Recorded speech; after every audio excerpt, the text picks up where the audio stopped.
নমস্কার, আপনাদের সবাইকে আন্তরিক স্বাগত জানাই আজকের আবহাওয়ার বিশেষ ও বিস্তারিত বুলেটিনে। আশা করি আপনারা সবাই ভালো আছেন। আজকের এই প্রতিবেদনে আমরা পশ্চিমবঙ্গের আবহাওয়ার প্রতিটি গুরুত্বপূর্ণ আপডেট বিস্তারিতভাবে জানব। রাজ্যের কোথায় কোথায় বৃষ্টির সম্ভাবনা রয়েছে, কোন কোন জেলায় বজ্র বিদ্যুৎ সহ ভারী বর্ষণ হতে পারে, আগামী 24 থেকে 48 ঘন্টায় আবহাওয়ার কী ধরনের পরিবর্তন হতে পারে, কৃষকদের জন্য কী পরামর্শ রয়েছে, মৎস্যজীবীদের জন্য কী কী সতর্কবার্তা রয়েছে এবং সাধারণ মানুষকে কী কী বিষয়ে সতর্ক থাকতে হবে, সব কিছুই ধাপে ধাপে আলোচনা করব। তাই পুরো প্রতিবেদনটি শেষ পর্যন্ত অবশ্যই দেখুন। আলিপুর আবহাওয়া দপ্তরের পূর্বাভাস অনুযায়ী পশ্চিমবঙ্গের বর্ষার সক্রিয়তা এখনও বজায় রয়েছে। বঙ্গোপসাগর থেকে ক্রমাগত জলীয় বাষ্প প্রবেশ করেছে। এর ফলে দক্ষিণবঙ্গ এবং উত্তরবঙ্গের বিভিন্ন জেলায় দফায় দফায় বৃষ্টি, বজ্র বিদ্যুৎ সহ বৃষ্টি এবং কয়েকটি এলাকায় ভারী বৃষ্টিপাতের সম্ভাবনা রয়েছে। দিনের বিভিন্ন সময়ে আবহাওয়ার দ্রুত পরিবর্তন লক্ষ্য করা যেতে পারে। সকালে আকাশ কিছুটা পরিষ্কার থাকলেও দুপুরের দিকে মেঘের পরিমাণ দ্রুত বাড়বে এবং বিকেল থেকে সন্ধ্যার মধ্যে একাধিক জেলায় বৃষ্টির সম্ভাবনা তৈরি হবে। সকালবেলা অনেক এলাকায় হালকা রোদের দেখা মিলতে পারে, তবে সেই রোদ বেশিক্ষণ স্থায়ী না হওয়ার সম্ভাবনা কম। বেলা বাড়ার সঙ্গে সঙ্গে বাতাসে আর্দ্রতার পরিমাণ বৃদ্ধি পাবে, গুমোট গরম অনুভূত হতে পারে। এরপরই ধীরে ধীরে কালো মেঘ জমতে শুরু করবে। কোথাও হালকা বৃষ্টি, কোথাও মাঝারি বৃষ্টি, আবার কিছু এলাকায় বজ্র বিদ্যুৎ সহ প্রবল বর্ষণ দেখা যেতে পারে। দমকা হাওয়ার গতিবেগও কিছু এলাকায় বৃদ্ধি পেতে পারে। এবার দক্ষিণবঙ্গের বিস্তারিত আবহাওয়ার দিকে নজর দেওয়া যাক। কলকাতা, হাওড়া, হুগলি, উত্তর 24 পরগনা, দক্ষিণ 24 পরগনা, পূর্ব মেদিনীপুর, পশ্চিম মেদিনীপুর, ঝাড়গ্রাম, নদিয়া, মুর্শিদাবাদ, পূর্ব বর্ধমান, পশ্চিম বর্ধমান, বীরভূম এবং বাঁকুড়া জেলার বিভিন্ন এলাকায় দফায় দফায় বৃষ্টির সম্ভাবনা রয়েছে। বিশেষ করে দুপুরের পর থেকে সন্ধ্যা পর্যন্ত বজ্র বিদ্যুৎ সহ মাঝারি বৃষ্টিপাত হতে পারে।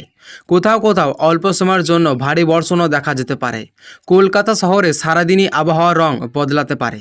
কখনো রোদ, কখনো মেঘ, আবার কিছুক্ষণ পরেই ঝিরঝিরি বৃষ্টি অথবা বজ্র বিদ্যুৎ সহ বৃষ্টির সম্ভাবনা থাকবে।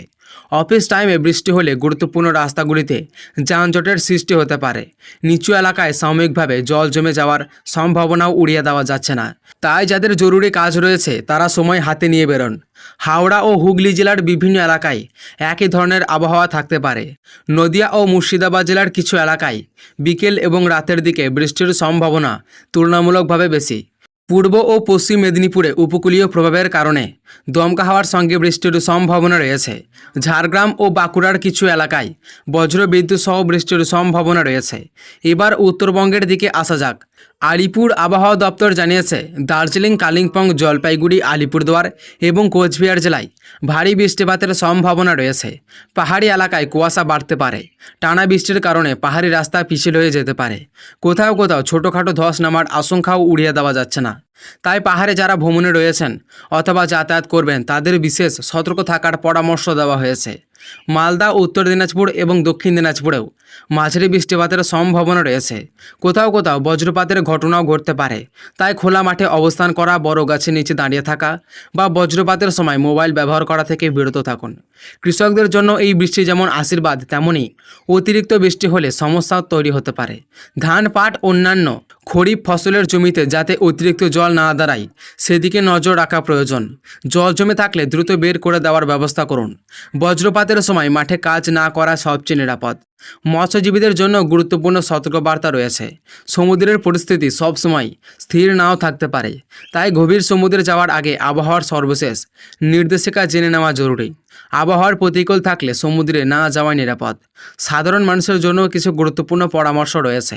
বাড়ি থেকে বের হওয়ার সময় ছাতা বা রেনকোট সঙ্গে রাখুন। বজ্রপাতের সময় খোলা মাঠে দাঁড়াবেন না। বিদ্যুতের খুঁটি, বড় গাছ বা জলাশয়ের ধারে অবস্থান করা এড়িয়ে চলুন। রাস্তায় ভিজে থাকলে গাড়ি চালানোর সময় গতি কম রাখুন এবং প্রয়োজন ছাড়া অপ্রয়োজনীয় যাত্রা এড়িয়ে চলুন। আগামী 24 থেকে 48 ঘন্টায় আবহাওয়ার বড় কোনো পরিবর্তনের সম্ভাবনা নেই।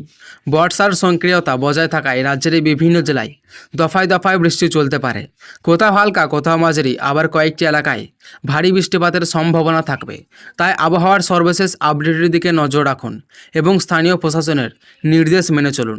তো সুপ্রিয় দর্শক, আজকের আবহাওয়ার এই বিশেষ প্রতিবেদন এখানেই শেষ করছি।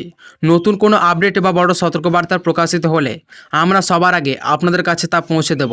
তাই ভিডিওটি ভালো লাগলে অবশ্যই একটি লাইক করবেন, বন্ধুদের সঙ্গে শেয়ার করবেন এবং প্রতিদিন পশ্চিমবঙ্গের নির্ভরযোগ্য আবহাওয়ার খবর পেতে আমাদের চ্যানেলটি সাবস্ক্রাইব করে পাশে থাকা বেল আইকনটি অন করে রাখুন। অনেক ধন্যবাদ। সবাই ভালো থাকুন, সুস্থ থাকুন এবং নিরাপদে থাকুন। আবারও দেখা হবে পরবর্তী আবহাওয়ার বিশেষ আপডেটে। ধন্যবাদ।